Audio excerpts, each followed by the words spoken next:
Hey y'all, it's me, Rainy. In today's video, we are going to talk about the new couples on Love After Lockup. Now, there's one returning couple, as you all may know if you watch Love During Lockup, and that's Indy and Harry. But we're going to talk about the new couples. I'm just going to give you a brief overview of the couples. The only episode that aired was the first one, so it's not too much to say, so I'm just kind of filling them out. And I can already tell it's going to be some characters, so stay tuned. I'll be right back with you.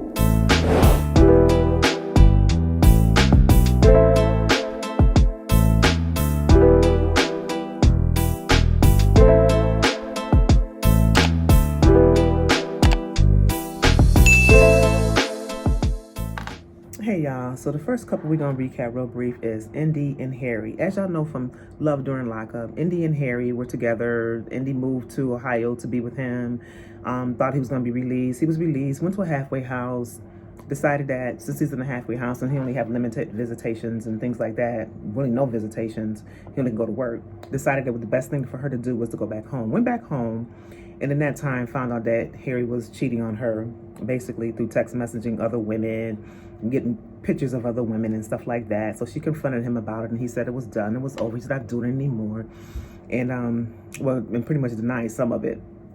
So Indy at the time is staying with her sister because she's still contemplating on moving to Ohio to be with Harry. So Harry calls her and apologizes and was like he messed up, this, that, and the other. And so she just so easily just forgave him and took him back. So she went downstairs and the sister was talking to her, and the sister was like, you just too easy. You just like, you was angry yesterday, now today you all back all in love.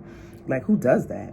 And then the sister was like, Indy was like, well, you know, what happened to unconditional love? You know, I love you if this, I love you if that. That's my spiritual husband. I'm going to Ohio no matter what, who likes it or not. So she went to Ohio, y'all.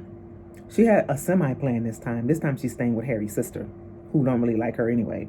So she stays with Harry's sister. She calls her into the room and they talking and everything. And she did address the issue that I had with Indy, in that she's letting her daughter call him Papa Daddy. So she told her, she said, that's not appropriate. What if y'all don't work out and you're letting your daughter call him Papa Daddy? And the only one that's going to lose in this situation is the daughter. You letting her get all attached to him and you don't even know if y'all going to work it out or not. So anyway, she goes to pick him up from the halfway house. You know, she's jumping all up in his lap and everything, and oh, you're out. But we're gonna see, this is how it ended, the first episode. So we're gonna see what their journey goes like. Judging from the previews, it's not gonna look like it's gonna go good, so we're gonna see. But people tried to warn her about that. I don't know why they shot. So hey y'all, so the first couple that's new to me that we're gonna briefly discuss, because I don't really know that much about them, is Taylor and Chance. Chance is the one that's the inmate. He's the guy, and he's in for robbery of some sort. And Taylor is the woman. She met him through her ex, who is also ex-inmate. So that was kind of funny. She met him through her ex. She has 3 children. I believe she has 3 girls, 2 of which have the same father and one has a different father. I think the oldest 2, father was killed in a awesome, gruesome car accident, unfortunately.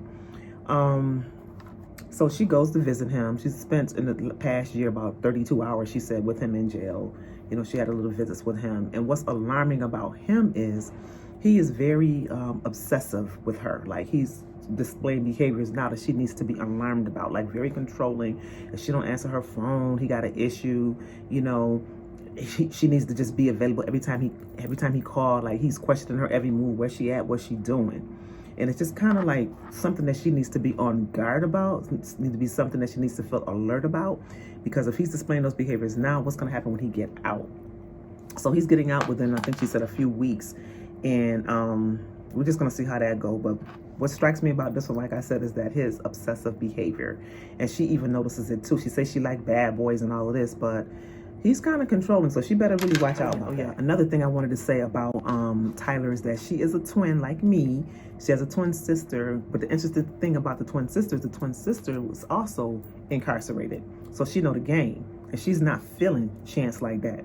So she's trying to put her sister on the game, let her know, you know, this guy has been in jail. Now I've been in jail, I know the game, I know what's up, you know, things like that.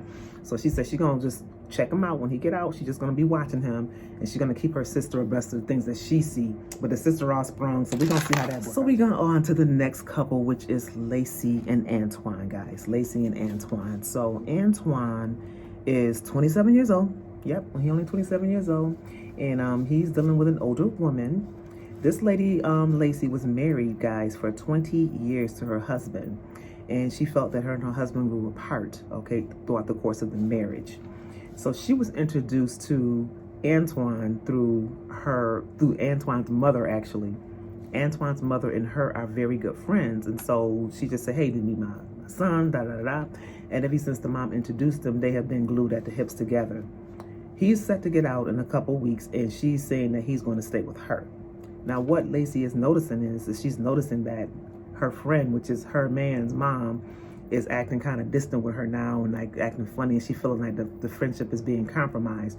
But she says she keeps asking her friend, "Listen, is this going to be a problem? Then I can reevaluate this." But the friend keep telling her, "No, it's not a problem. We good," or whatever. The interesting thing that I thought about this is she left her husband of 20 years, even though they grew apart, for Antoine, who's only 27 years old. And I think she's 38.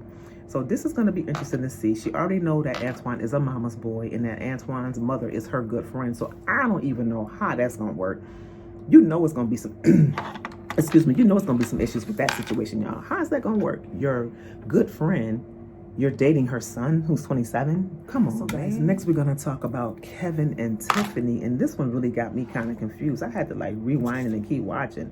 So what I can say now is Tiffany is the inmate and Kevin is the man that's dating the girl, Tiffany, who's incarcerated. And Kevin is definitely a player. He's a player, y'all. And I'm kind of confused because it's like, it started off with him going to lunch or dinner with his current girlfriend, I believe.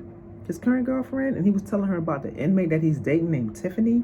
Then they went on to say that how his ex is still coming around in his life and it's hard to give her up, or it's just hard to just, it's that one ex that's hard to give up or whatever. And it's like, dude, you got a girlfriend, you're dating a girl in prison, your ex coming around, like, what are you doing? Yo, this one's gonna be crazy. And then there was one point in the episode where the girlfriend came to his house. I don't know whether or not he leading her on, but he gotta be. I mean, some women can be cray-cray like that, but you giving her reason to act like this, Kevin, okay? So what's gonna be interesting is when his girl that's in jail come out, how is all that dynamics gonna fit together? The inmate girlfriend, the girlfriend, and ex-girlfriend. That's crazy. Okay, guys, the next couple is two more left. So this is Rick and Rey Dean, I think her name is, Rick and Rey Dean. Rick is like a motorcycle guy. He's in a motorcycle club. He's an older looking man who considers himself as being a slut. I don't know why he referred to himself as being a slut, but anyways, his girl has been locked up because she had possession of, I want to say, was it heroin or meth or something like that? So she has a history of drug use. Now what makes this kind of tricky is going to be kind of interesting for Rick, is because he has a background too of being addicted to drugs, and he served some time in jail. So his friends are concerned that you getting involved with this woman can be a trigger for you to go back down that road. You know what I'm saying? Because she's been locked up, and she's been locked up for, the very same thing that you're trying to get away from. So that's really all that was interesting about them, is that, she's a recovering addict. Or I don't know if she's recovering, but she's been in jail. I don't even know if she's been using it or not, but he's a recovering addict. And to just deal with, somebody like that, it could be dangerous for his sobriety. But that's what he wanted to do. Last but not least is Kylan and Martell. Kylan and Martell, which is another interesting one. Now, she's been dating this man. Y'all, check this out. She's been dating someone that's incarcerated for 13 years. 13 years. She hasn't seen him in 4 years. Physically seen him in 4 years. And his request to her was, you can't have sex or be with anyone intimately all while I'm away, while I'm incarcerated. That's the only request that he had for her, is don't sleep around while they together and he's incarcerated. He was not having that. So what she did, because she's serious about him, and she lived in Pittsburgh, all of her family and friends is there. She moved from Pittsburgh to Atlanta to be with him. He's going to be released, and I guess he's in the Atlanta area, so she's going down there. She's talking to her friend who lives in Atlanta, who she's going to be probably a support system to her. But she's talking to him, just telling him about, how they're going to get married. She's getting a ring. Her ring has to be between $30,000 to $40,000. And he's like, yo, how are you going to get a ring for that much? Who going to buy it? She's like, well, he going to buy it. Come on, girl, you stuck on stupid. He ain't even going to have no good enough job to buy no ring for no 30. You should be talking about trying to get a house or something. Talking about trying to get a ring for 40 grand. But I know that at one segment in that show, when the producers was asking her, when is the last time she had sex? She was just like crickets. She was just like, Like she didn't want to answer questions. So it's going to be interesting when he get out and that all that get found out. Now, y'all, I don't know if I'm going to talk about every couple every week because there's a lot of them and some of them just don't interest me. But I will be touching on the ones that I feel like are more interesting than others. And towards the end, like I did the last time, I'll give an overview of all of them. So that's my first impressions of episode 1, season 4, Love During Lockup. So y'all like this?